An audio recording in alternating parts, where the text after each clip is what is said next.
সকাল হতেই বড় সিদ্ধান্ত নিলেন আন্দোলনরত জুনিয়র চিকিৎসকেরা। আপনারা সকলেই জানেন, গতকাল মহালয়ার দিন থেকে ফের পূর্ণ কর্মবিরতির ডাক দিয়েছেন আন্দোলনরত জুনিয়র চিকিৎসকেরা। কিন্তু এরপর কি করতে চলেছেন তারা কি ধর্নায় বসবেন, নাকি অন্য কোনো রকমভাবে আন্দোলন চালাবেন, নাকি পূর্ণ কর্মবিরতি তুলে কাজে যোগ দেবেন এই পুজোর মরশুমে? সেই জন্যই এবার বড় সিদ্ধান্ত নিলেন তারা। কি হয়েছে চলুন বিস্তারিত জেনে নেওয়া যাক। আর.জি. কর কাণ্ডের পর 50 দিনেরও বেশি পথে বসেছিলেন চিকিৎসকেরা।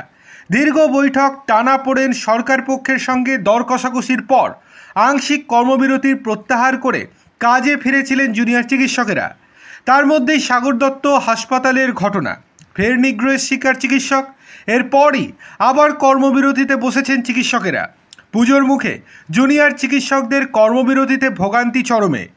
হাসপাতালে হয়রানির শিকার রোগী ও তাদের পরিবারেরা। এই পরিস্থিতিতে এবার আশার আলো।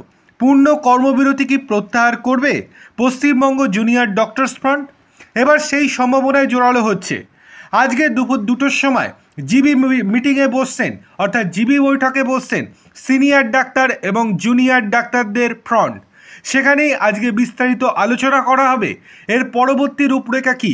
তারা কি দুইজনায়, অর্থাৎ জুনিয়র এবং সিনিয়র উভয়ই কি এবার আন্দোলনের ডাক দেবে, নাকি জুনিয়র ডাক্তারেরা পুজোর মরশুমে আস্তে আস্তে কাজে ফেরার সিদ্ধান্ত নেবেন?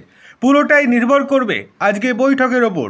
সিনিয়র ডাক্তারদের পরামর্শেই তাদের পরবর্তী পদক্ষেপ ঠিক হবে, কেননা অনেক সিনিয়র চিকিৎসকই তাদেরকে কাজে যোগ দেওয়ার জন্য অনুরোধ জানিয়েছেন বারংবার।